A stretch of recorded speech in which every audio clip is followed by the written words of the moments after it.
Summer is nearly upon us, and that means it's the season where people dig out their caravans and their motorhomes and they drive to a nice place to set up their little cosy den. But I've got a feeling that you're not going to get stuck behind this camper van, because under there it's got this,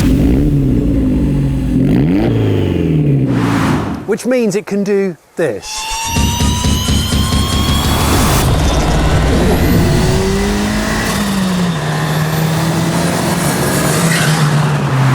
I have a feeling this video is going to be good fun. I'm Jonny Smith. Welcome to the Late Break Show.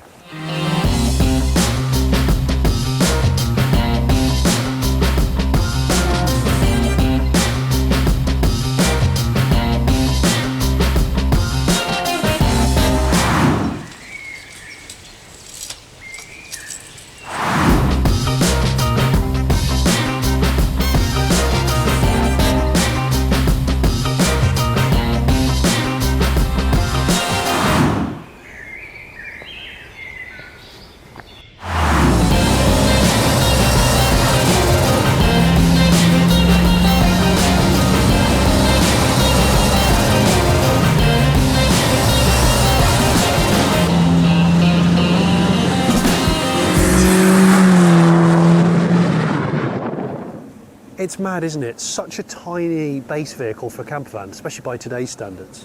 But yet, you can kind of live in it. Daryl, you got me a cuppa. Morning, Johnny. Oh, Cup of tea. melamine as well. Lovely. Cheers. So this is what I love about you in this van, is I thought when you first contacted me that this was just a sort of a mad sleeper project idea. Yeah, yeah. Which it is. But you actually do go away in it. Yeah, very much so. Yeah, yeah. Me and my wife Caroline, we've spent many a week away in it. Yeah, Cornwall, up and down the country. It's been across into France and Belgium before. Yeah. Really? Yeah, yeah. So ever since you finished it, which was 2001, Yep. you've used it pretty consistently as a camper. Yeah, we had a break of a few years where we had a caravan, but up to that point, yeah, we'd spend a summer holiday away in it. It's mad. I mean, look, I know it's faded, but this is OEM. Yep.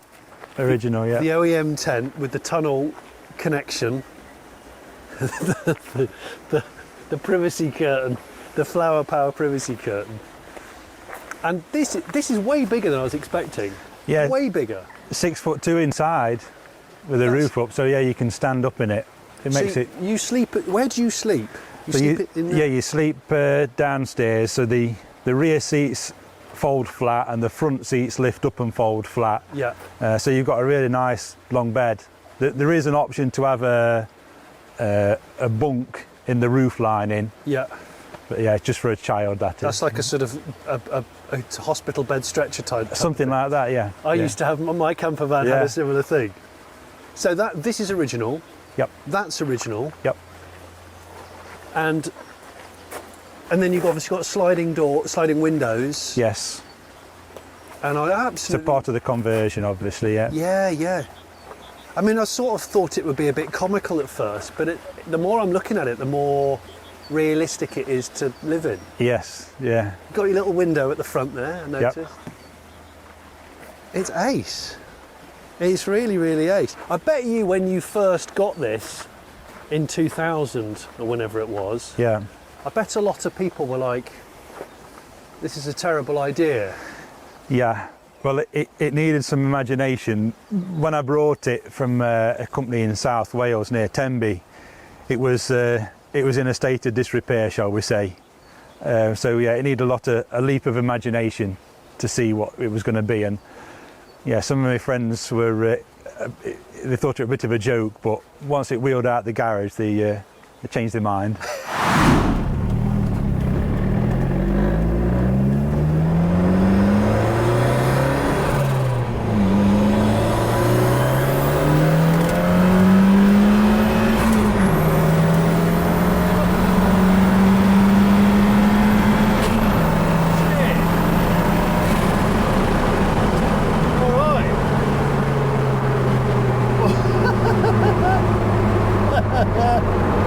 I got like a lap full of DVD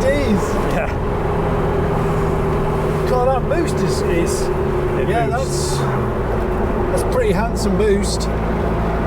And you were saying these camper-specific seats are totally flat. Yeah, totally flat. So you've got no support. No. I found myself actually rolling over the back. Yeah, you've got no grab handle neither. So on a left hander, we might get friendly. Nice. I've featured a few rear-wheel drive Escorts on the Late Break Show, but I have never featured one that's also a camper van, that's also a sleeper. All of these things wrapped up into one package. But Daryl, you've had this for 20-something years. Yep, brought it in 2000. Got it on the road in 2001. And it has always been a camper? It's always been a camper van, yeah. I think you brought it through Ford and then a company did the conversion. The company that did this is called C&W Conversions, which were based in Devon, hence the OD on the number plate. But no, it's always been, and it's on the logbook as motorhome. Is it? Yeah. It's an ambitious kind to get a motorhome. By today's standard, this is so not a motorhome. But then, so you bought it as a car that needed full resto? Yes.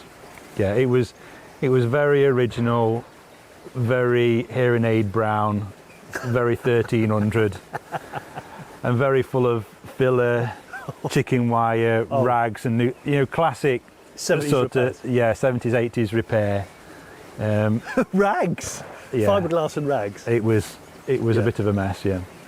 So just like the fact that we're sitting here pretending that we're camping, but it's actually too cold, and we're right next to a firing range. So if you hear clay pigeons being shot at, that's what that is. This has got serious firepower. So you restored it. Yes. Which most people probably wouldn't have bothered doing back then, because Mark 1 Escorts were not as valuable as what they are now. Yep. And then certainly not this. No. Yeah, no. And then you went, I'm going to put some power into it as well. Yes. Yeah. I originally intended to put it on the road with a 1300 engine in. I'd got another Mark 1 Escort RS2000 at the time with a Cosworth engine in. And by the time I'd got the bodywork completed, I'd got a spare engine. You got a spare engine? What, really? And you thought, go on then. I did, yeah. Basically, that was that. So I thought, well, why not? And this is the end result. And it's, yeah. So you've done this yourself? The bodywork I have done by a friend at the time, but the sort of all the mechanicals of it, yeah, I do all that myself, yeah. So we're talking Cosworth YB. Yep. 2 litre. Yep. Tell the viewers the kind of power that this thing is capable of. In its current form, it's a fairly standard Cosworth tune. It runs a lot of boost, green injectors, a four-wheel drive intercooler, and it's had a live map by Carl Norris at NMS, and we're looking at about 340 horsepower. Bloody hell. So in terms of like the turbo spec. So it's four-wheel drive Garrett T3. Yeah. It's got a 360 bearing in it, and it's got a billet aluminium compressor. Right. So it's a little bit lighter. Yeah. Fits really neatly in here. Yeah, yeah, doesn't it? yeah. So that's the header tank under the. It's in there from the inner wing. Yeah. Right. Okay. You said the intercooler sits right underneath. This is intercooler. Yeah. Yeah. Yeah. So okay. four-wheel drive, and then it's got a custom radiator, but the frontal area on it's small, and I've never had a problem with any sort of temperature control on it. It's even always in holiday maker traffic. Yeah, perfect. He said, how do you want it mapping? He says, what I do nowadays is more of a linear. He says, I can do it old school where it comes in. And it's just like a sledgehammer. I want old school. Is that what you said? You want lag? Old school. You want lag and then big boost. Yeah, because that feels more impressive. Yeah. This is 75 mile an hour. It's at 3,000 RPM. Okay. So it's at that point you'll start generating boost. Yeah. So it feels really strong. Yeah. So you've only got to stroke it and she goes. Or if you're going up a hill, it'll already sort of come on boost because it'll load the engine up. Yeah. So it feels dead strong. It feels great. It's got the standard two-wheel drive Cosworth sump on it and modified the cross member. I saw that you'd modified the cross member. Yeah. That's a must-do. I'm guessing for this. You just have to put like an extra inch of kink in it. It's notched out. Yeah, notched out that way a little bit more and just brought forward. Yeah. Good. You know, actually, it's surprisingly good ground clearance. In the arches, it sits really low. Yeah. But under there, It's not too bad. It's not too bad at all. So you can get into campsites. Yes, yeah, the lowest point's the exhaust on it, but it's a nice stainless steel one, so it rides pretty well over it.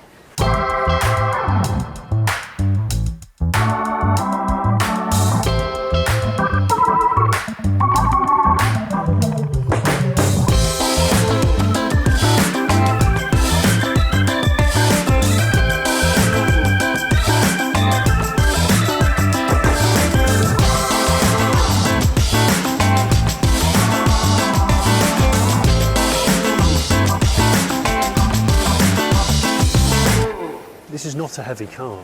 No, I think it only weighs about a ton. Does it really? Yeah. And remember, this is a Cosworth with a cooker. Yeah. Yeah. So it's got all the original camper features. Yes. It's a restored, but I've noticed, you know, suspension's been altered, gearbox obviously different. Yeah, so it runs the standard Cosworth two-wheel drive T5 gearbox. Front suspension is now Capri 2.8 Bilsteins with 2 1/4 coilovers on. I took the anti-roll bar off and put it on compression struts. It's on spherical joints at the top, so it's all metal, rose jointed at the front. Wow, a rose jointed camper van. Yeah. It's got the classic Princess 4-pot brake conversion on it with the green stuff pads in. On the rear, it's got the 2.8 Capri Atlas style axle in it. It's still got the 3.09 ratio in it. It's got the LSD in it, but it's also got the big shafts, the Quaif style shafts, 2-piece shafts on the back. So it's solid. I was going to say, so although it's running big power and the boost is there if you want it, it's still a thing that you'll drive around Cornwall in from. Well, you live in Nottingham, don't you? Yes, yeah. So North you drive Notts. it from Nottingham to Cornwall, and it clearly isn't intolerable. Otherwise, you and your wife wouldn't do it. No.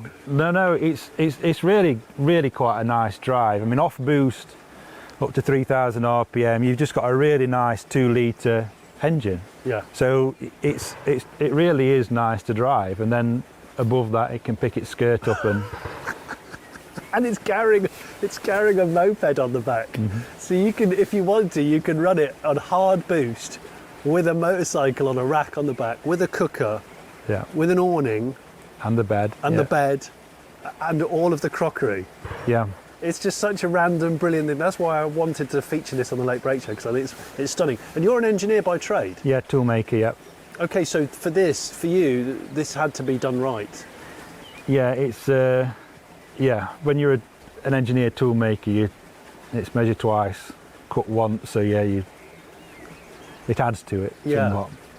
I like seeing how they fit all this stuff into such a tiny little space. Yeah, it's packaged lovely, isn't it? And this is pre-CAD.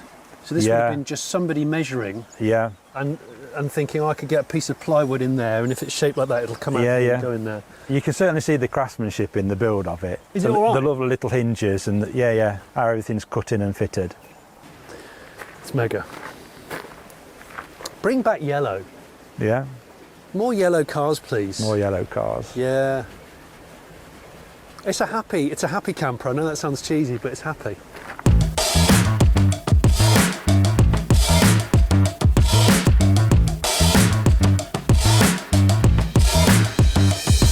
This just reminds me of my childhood.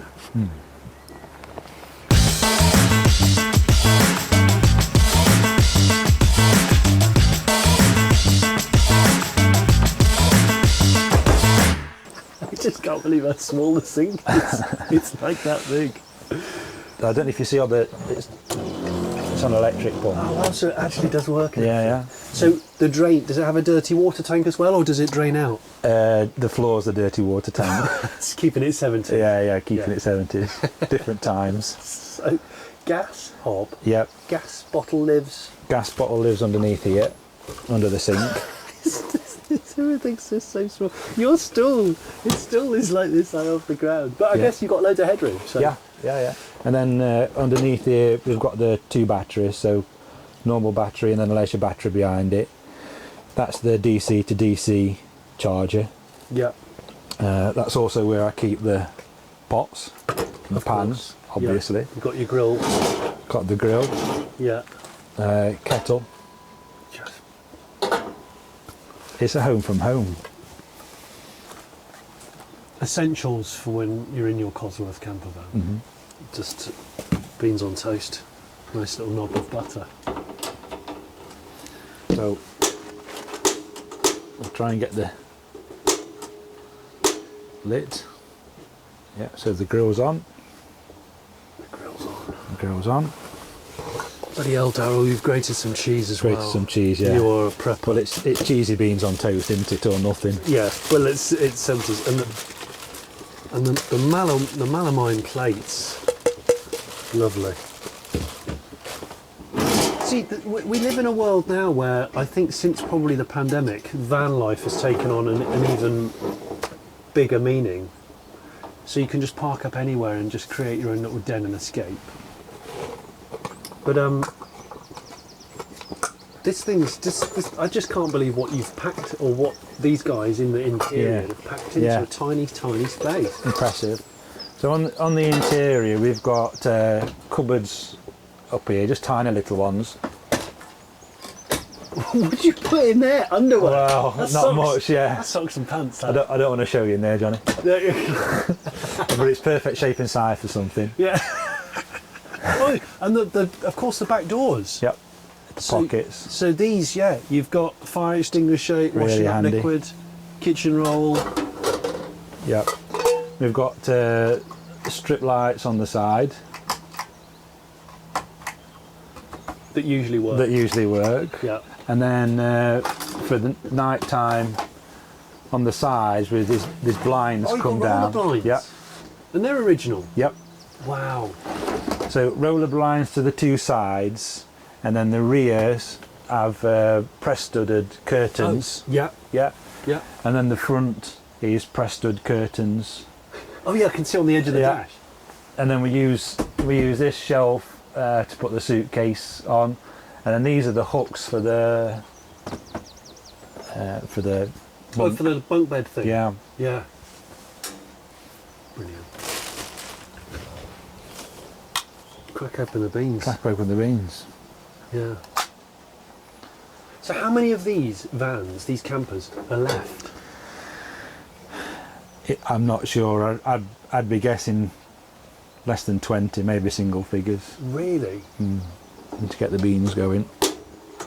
Got me now thinking about other classic camper vans of this period that kind of been cruelly overlooked. Because VWs are the obvious one, and they've always had a cult following, and they've always been quite valuable. This stuff, I mean, like a Sherpa, comma. But what other? They did. I'm sure they did a Marina, a Morris Marina of this shape. Yeah. Size. Yeah. Different conversions had the roof. Some roofs come up sideways. Yeah. I think there were 3 different conversions on the Escort: the Dormobile Elba and a Canterbury Siesta, I believe. Canterbury Siesta. Where one of them, the rear, it was a one-piece rear door that came down with the material, and that formed part of the bed. Oh, like a concertina. Yeah. Yeah. Oh wow. Yeah. Has anybody got a Canterbury Siesta? I can't even say it. Canterbury Siesta. Or a Dormobile Elba. Toast is looking good. This is the first time, surely, anybody has ever made beans on toast in a Cosworth, a Cosworth Ford. It's got to be.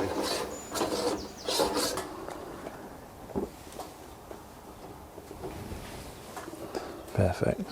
Yeah. Yeah. There we go.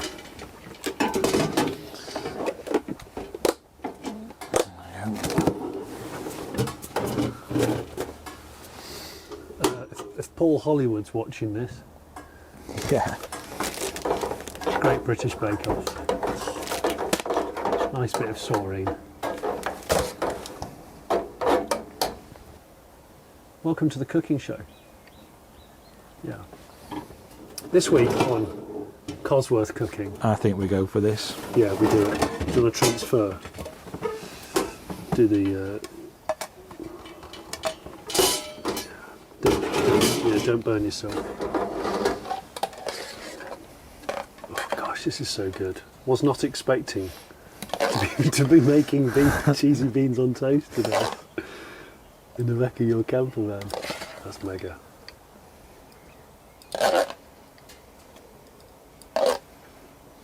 Like and subscribe if you haven't already. You'll offend me if you haven't. Let me know in the comments what you think about Daryl's Tabasco. Daryl's Tabasco. Yeah. Go on then. I think you know exotic swine. Yeah, if you're going to do it, this is great. It's beautiful.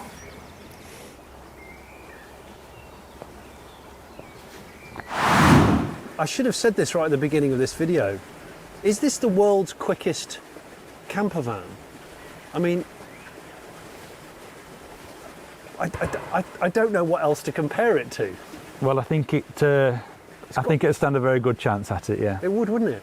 Certainly when I first built it, you know, getting on for 25 years ago now, I would have pretty much guaranteed it being the fastest camper van in the world. Yeah. Now, I think it'd stand a good chance. Yeah. If anyone knows of any other camper vans with Larry drivetrain and stuff, get in touch with us. To be the world's quickest camper van, it has to have all the genuine camper van gear in there. It can't just be token. And like you say, this was a camper converted when new in period, so it's always been a camper. Yeah. I think we should go for a drive. Shall we go for a drive? Yeah, we probably should pack that up first then and put definitely. that down.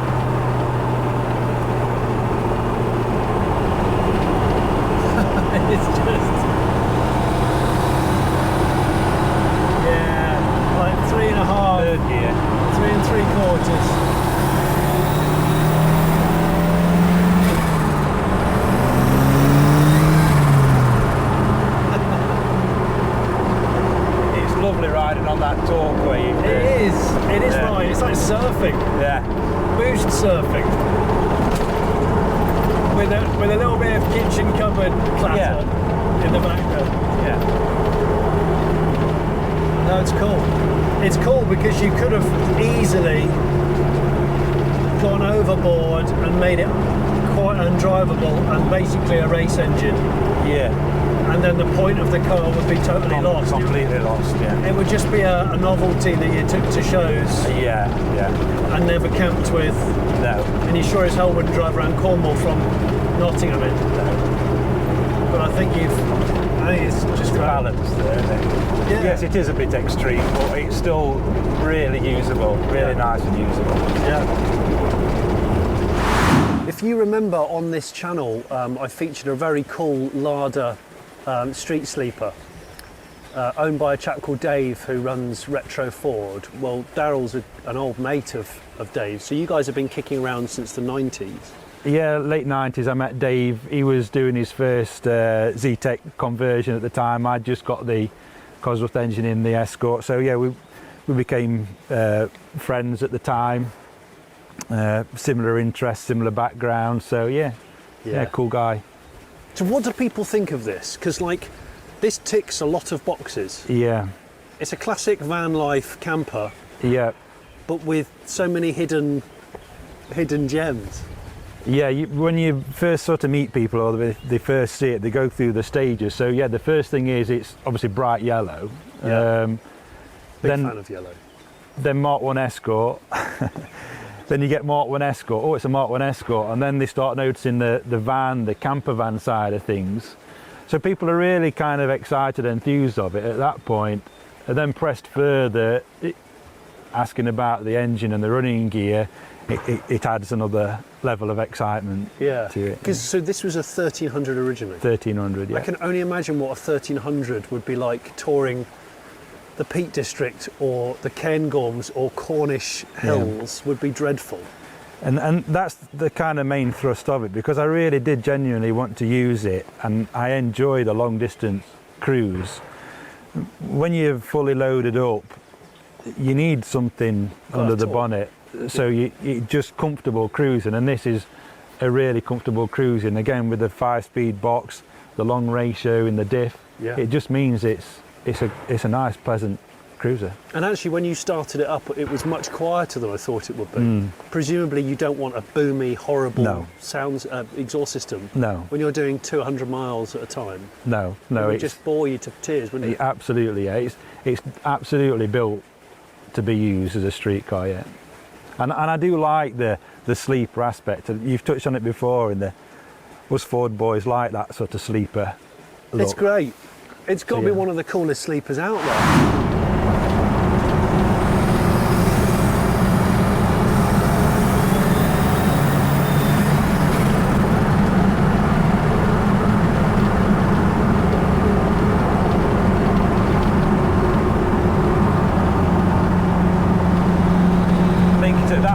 You can feel shell.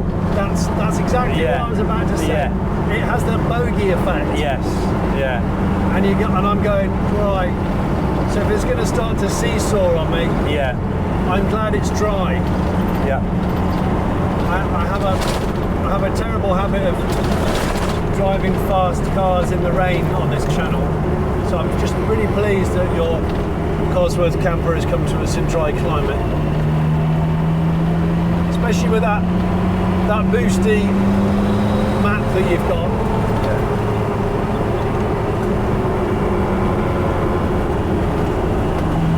You won't want to have too much steering angle on. In the wet.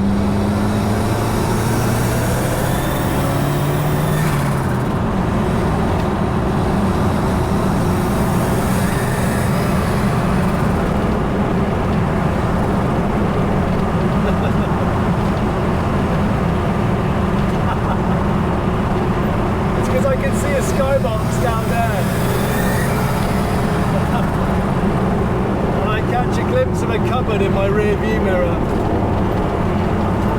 and I'm hearing that boost, just going, what is going on? You're right, you've got nothing to grab onto, have you? I've got the wheel.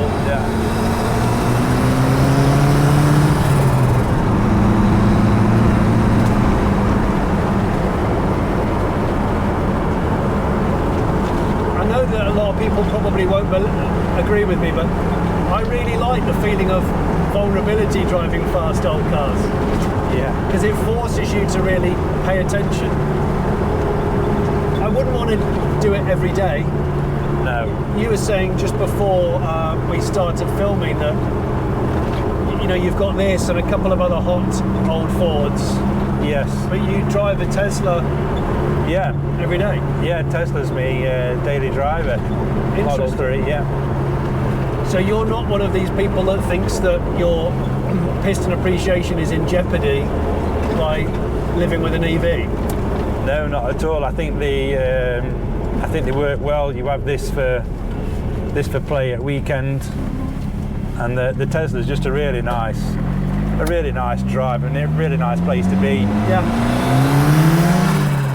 99% of the time. It's also quicker than this, which is it's a totally different feeling animal. But completely. But if I told you 20 years ago that you'd have an everyday practical car that was quicker than this by some margin, no, you wouldn't believe it. No. You go, it'd be a supercar. Yeah, that's right.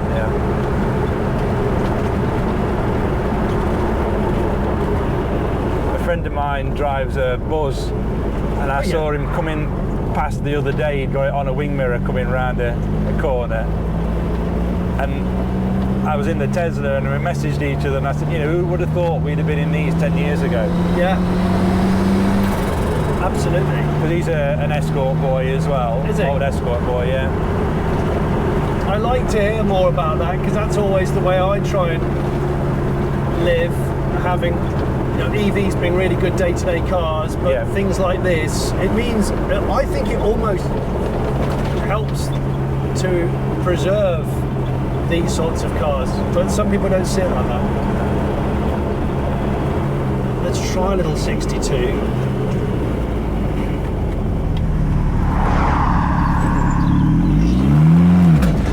Oh, I've mucked that up. Anyway.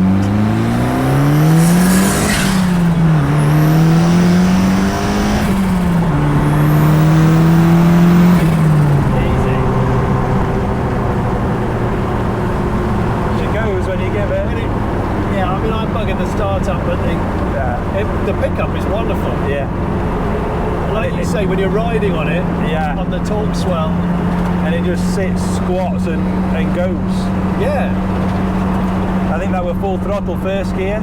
Yeah. Yeah. So you regularly will give it full in first. Well, yeah. Not when you're going camping to Cornwall. No, not regularly. You're not mad. What I do need to do, I need to say thank you to Adrian Flux Insurance, because I phoned them up and declared all the mods that you have, and they were like, yeah, it's fine. And so without them I wouldn't be able to drive it, so thank you very much to them.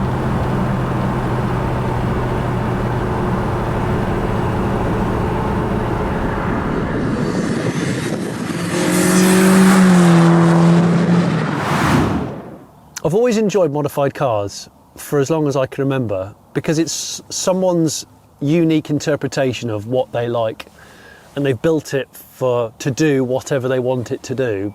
I was worried that this thing was just going to be like a one-trick pony that was fun to take to a show and nothing more, but what Daryl's actually built, and this is a testament to the fact that he's had it for over 20 years now, is he's built a Cosworth with a kitchen that actually drives really well, is actually pretty comfortable, and clearly it's reliable, because otherwise him and his wife wouldn't go all around the country in it. And I just think it's fantastic. I'd love to know what you think of it. Let me know in the comments below, and if you haven't already subscribed to the Late Break Show, I would love you to click the subscribe button, and if you want to support us via Patreon, you get a blog from me every week, but you also get early access to videos just like this one. Thanks for watching.